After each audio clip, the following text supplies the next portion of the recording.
So all in all मुझे लगता है कि younger age group with some cartilage, focal cartilage deficit in one condyle, अगर वो मीडियल कॉन्डाइल है, लैटरल कॉन्डाइल है, हाई टेबल ऑस्टियोटोमी करनी है, डिस्टल फीमोरल ऑस्टियोटोमी भी इसी तरह एक और चीज़ होती है।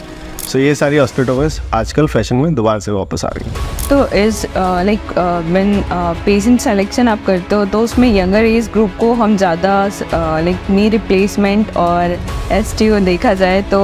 अब ये एज जो है ना, मैं दोबारा से बता दूँ, age is again very tricky question, ठीक है, कि किस एज में करना चाहिए। सो मैं बोलूँगा देखो एज जो है ना दो तरह की होती है। एक तो होती है पर्सन की, जैसे मैं एक बता दूँ कि कुछ लोग होते हैं 40s में भी 60s जैसे दिखते हैं, और कुछ लोग 60s में भी 30s जैसे दिखते हैं।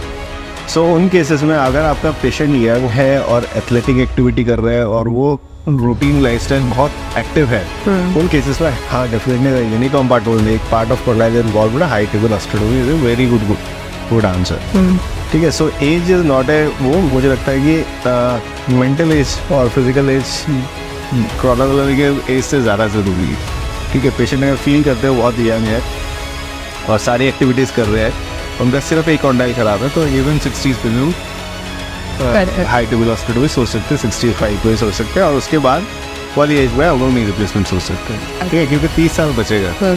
हाई टेबल ऑस्टियोटोमी करने से हमें कम से कम 20-25-30 साल मिल जाएंगे, तो हो सकता है कि रीडो सर्जरी की ज़रूरत पड़े। So like is there any other option कि मतलब पेशेंट का ऐसा होता है कि सर्जरी नहीं करा के मैं कुछ और कर लूँ जिससे ये ठीक हो सकता है, तो is there any other option कि सर्जरी को अवॉइड किया जा सके? देखो हाई टेबल ऑस्टियोटोमी ना एक्टिव इंडिविजुअल्स के लिए, it is not for those who are actually thinking about cutting down their lifestyle.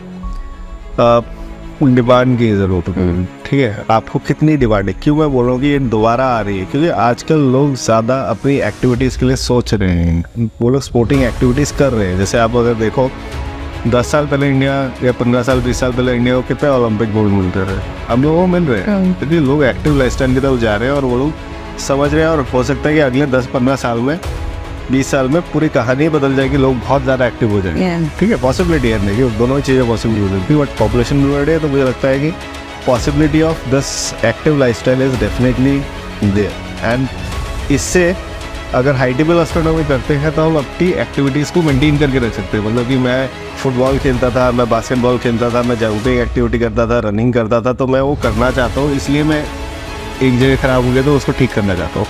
अब कोई पेशेंट आता है कि नहीं मेरे को तो जी एक्टिविटी को करनी ही नहीं है, I don't want to do any surgery, but I don't want to do my active lifestyle जैसे कर रहा था, छोड़ना चाहता हूँ, छोड़ दूँगा, हो जाएगा, you can do with exercises, medication से वो कर सकते हो। बट कार्टिलेज डैमेज अगर हुआ है, अलाइनमेंट अगर स्टार्ट हो गया, तो मुझे लगता है लॉन्ग टर्म में जाके कहीं ना कहीं सर्जरी आ जाएगी, जैसे replacement knee. So for those who want to have a active lifestyle contact sports, definitely yes.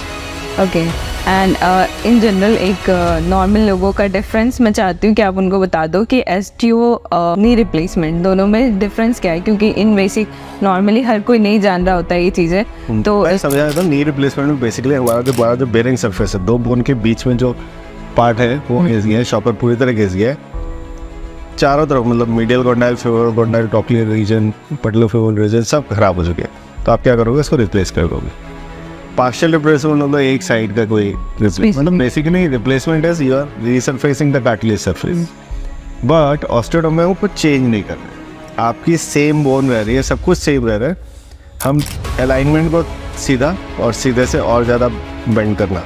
So virus to वेल्गस, वेल्गस to virus, मतलब बो टू लॉक, लॉक टू बो, सारी चीज़ों को चेंज कर सकते हैं। इसमें हम सिर्फ बोन में एक छोटा सा कट लगा के दूसरी तरफ, जैसे कि आपको एक लकड़ी को सीधा करना है, टेढ़ी लकड़ी है, सो आप उसमें छोटा सा चीरा दोगे और उसको बेंड कर दोगे, पूरा नहीं काटोगे, ठीक है। One part of the bone is intact, one part will just and flexibility of bone, क्योंकि बोन फ्लेक्सिबल चीज़ होती है, तो फ्लेक्स कर देते हैं ताकि उसकी अलाइनमेंट चेंज हो जाए, तो 100% अपना जॉइंट बचा रहता है।